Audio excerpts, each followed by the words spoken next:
అదేవిధంగా ఈరోజు voter verification కానీ, అదేవిధంగా ఈ ఓటర్ లిస్టులో ఏ విధంగా ఓటర్లు ఇబ్బంది కలుగుతుందో మీ అందరికీ కూడా తెలుసు. దీని మీద పూర్తి స్థాయిలో కలిసి పనిచేయాలని చెప్పి నిర్ణయం చేశాం.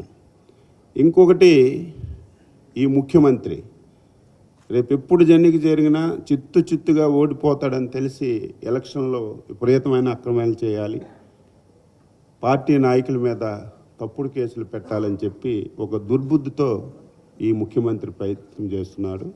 అందుకే డీటెయిల్గా గ్రామ స్థాయి నుంచి రాష్ట్ర స్థాయి వరకు జనసేన, తెలుగుదేశం పార్టీ మా నాయకుల మీద, కార్యకర్తల మీద పెట్టినటువంటి అక్రమ కేసుల మీద కలిసికట్టుగా మేము న్యాయ పోరాటం చేయడానికి కూడా ఒక నిర్ణయం తీసుకున్నాం. ఆ వివరాలన్నీ కూడా సేకరించి న్యాయస్థానంలో పోరాటం చెప్పి ఈ సందర్భంగా తెలియచేస్తున్నాను. అదేవిధంగా స్థానిక సంస్థలు ఈ దేశానికి పట్టుకొమ్మలు, కానీ దురదృష్టవశాత్తు ఈ రాష్ట్రంలో స్థానిక సంస్థలు పూర్తిగా నిర్వీర్యమైపోయాయి.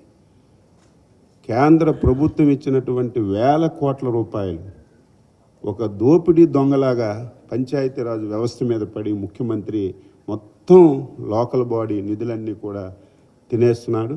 దీని కూడా కలిసి పనిచేయడం, రేపు తెలుగుదేశం పార్టీ వచ్చిన తర్వాత స్థానిక సంస్థలకి ఏ విధంగా బలోపేతం చేయాలనే విషయం మీద కూడా మరి మేము ఒక నిర్ణయం తీసుకున్నాం.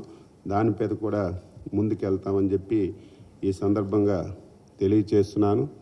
ఈరోజు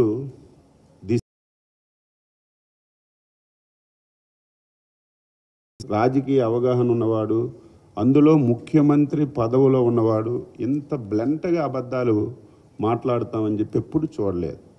దిశ యాప్ లేకుండే, దిశ యాప్ ఉందని, దీని ద్వారా ఈ రాష్ట్రంలో మహిళల మీద దాడులు మొత్తం ఆగిపోతున్నాయని, దిశ చట్టం లేకుండే ఒక దిశ యాప్ పెట్టి బలవంతంగా పేక మీద కత్తి పెట్టి ఈ యాప్ని డౌన్లోడ్ చేసుకోమని చెప్పి సాక్షాత్తు పోలీసులే ఒత్తిడి చేస్తున్నారు.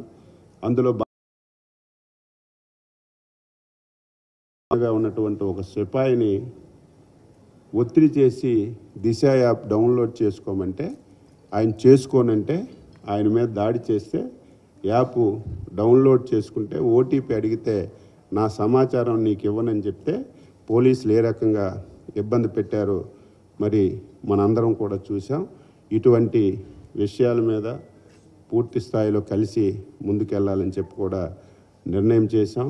అదేవిధంగా ఉద్యోగస్తులు చాలా సమస్యలు ఉన్నాయి, ఉద్యోగస్తుల సమస్యల్ని దాని మీద కూడా ఈ సమావేశంలో డిస్కస్ చేశాం. ఉద్యోగస్తుల సమస్యల మీద కూడా జేఏసీ తప్పనిసరిగా పోరాటం చేస్తుందని చెప్పి తెలియచేస్తున్నాం. ఇక నుంచి ప్రతి అంశంలో కలిసి గవర్నర్ కలాలన్నా, ఎలక్షన్ కమిషన్ కలాలన్నా, ఢిల్లీ వెళ్ళి ఈ దాడుల మీద అటు మానవ హక్కులకు కానీ, ఎస్సీ ఎస్టీ కమిషన్కి కానీ, ఢిల్లీలో ఎలక్షన్ కమిషన్కి కానీ ఎక్కడ ఏ సందర్భంలో రిప్రజెంట్ చేయాలన్నా సరే రెండు పార్టీలు కలిసి పనిచేయాలని చెప్పి మరి అనుకున్నాం. అదేవిధంగా ఇంకొక ప్రధానమైనటువంటిది